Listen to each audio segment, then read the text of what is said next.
Oh, hai, Patrisius Juandono di sini. Kali ini saya akan berbicara tentang culture shock. Dalam bahasa Indonesia adalah gegar budaya. Nah, kalau Anda pernah pergi ke luar negeri atau bahkan tinggal di luar negeri, Anda mungkin kemungkinan besar sudah akan mengalami apa yang namanya gegar budaya. Kaget karena budaya di sana sangat berbeda dengan budaya di tanah air Anda. Nah, pada kesempatan kali ini, saya akan membahas satu teks singkat tentang culture shock. Seperti biasa, saya akan menyajikan dulu kata-kata yang saya anggap penting, dan saya akan membaca teksnya dengan keras, sehingga Anda bisa mengikutinya. Perhatikan bagaimana setiap kata yang diucapkan, kemudian Anda baca lagi teks itu, supaya bisa menjawab pertanyaan bacaannya. Mari kita lanjut ke presentasi saya. Okay, people, this is our topic, culture shock. Now, what is actually culture shock? Look at the first picture here on top of the page. It's like being shocked when you touch wires. Kaget karena kesetrum, ya. So, culture shock is like that. In Indonesian, we say gegar budaya. It's a translation from culture shock, gegar budaya, kaget karena budayanya berbeda. Seperti orang kesetrum gitu ya, culture shock. Now look at the second picture here. What is happening here?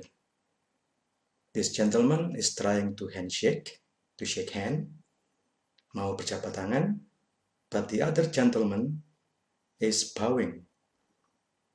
Orang kedua bukannya menyambut jabat tangan itu, tapi membungkukkan badannya. Culture shock ya. Ada perbedaan budaya di antara kedua orang itu.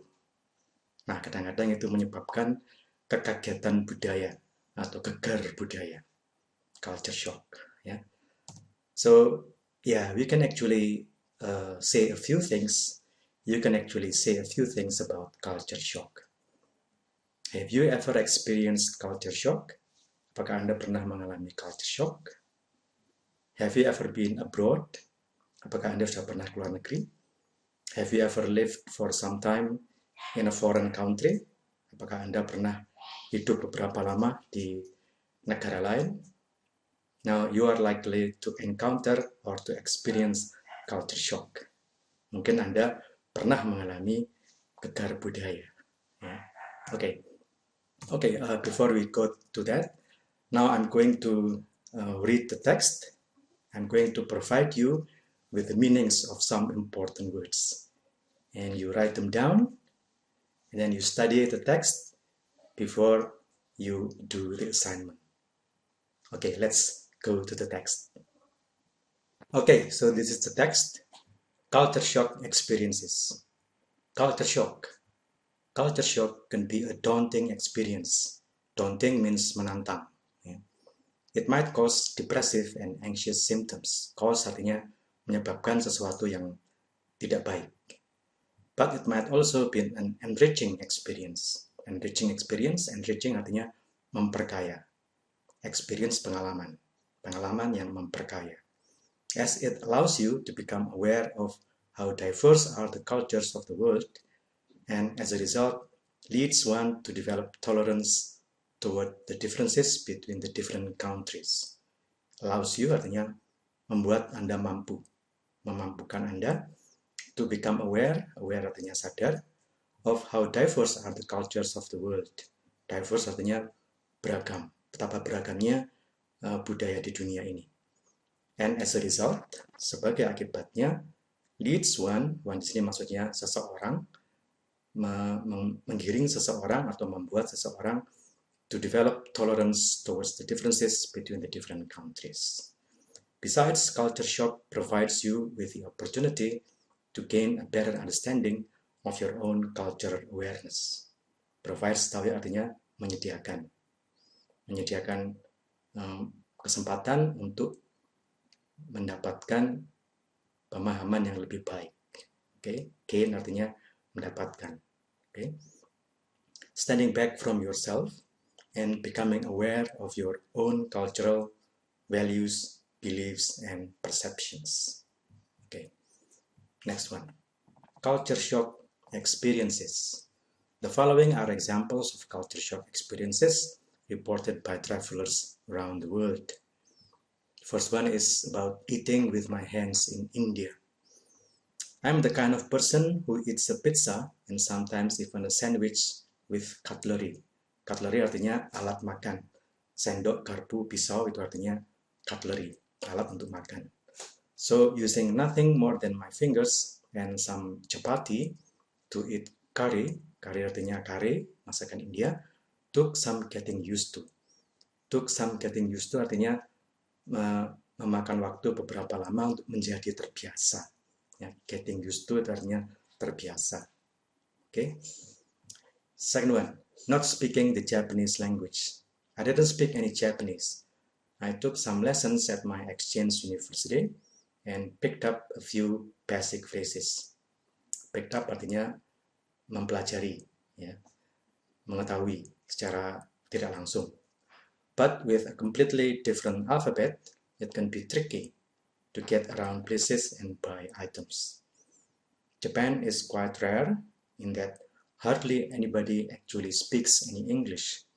So a lot of interpretive sign language was required. Required artinya dibutuhkan. Okay. Next one. Second one, the third one is about not knowing about the amazing advantages of the product return policy in the USA. Product return policy, kebijakan mengembalikan produk atau kebijakan mengembalikan barang yang sudah dibeli. Ini hanya berlaku di Amerika Serikat. Okay? None of my friends back in India believed me when I told them that you can literally buy anything, including food, and return it within 90 days for a full refund, even if you don't have a specific reason for doing so. Most stores actually have a buyer's remorse category. Tahu ya, remorse artinya menyesal. Jadi ada bagian yang namanya buyer's remorse, artinya ini untuk orang-orang pembeli yang menyesal sudah membeli barang itu. Ya, unik ya. Kalau kita di Indonesia kayaknya nggak ada yang seperti itu.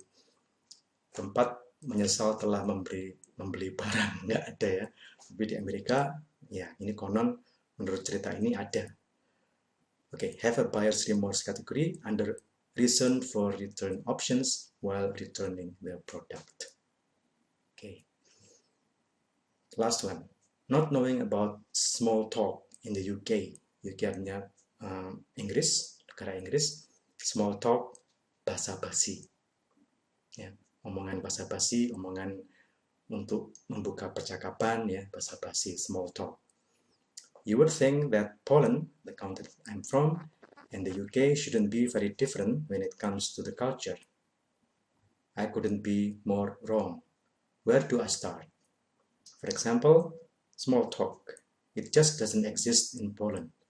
We do not talk to strangers and ask them what they have for dinner. Why would you even want to know that?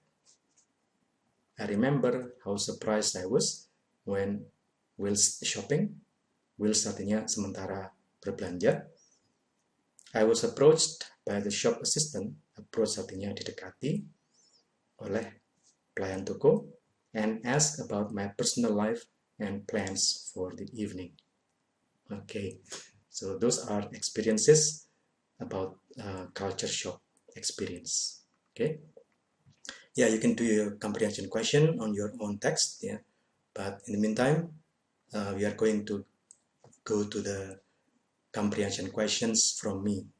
I'm going to put up some questions that you have to answer by reading the text again.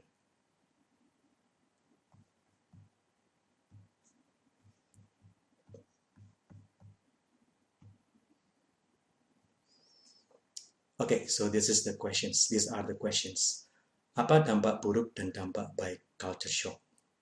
Nomor 1. Find the answer from the text.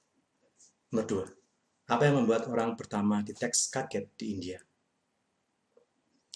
Nomor 3, apa yang membuat pembicara kedua kaget di Jepang? Nomor 4, jelaskan kaget budaya yang dialami di USA. Nomor 5, jelaskan kaget budaya yang dialami di Inggris. Oke, look back at the text, read the text again, and find the answers to these questions.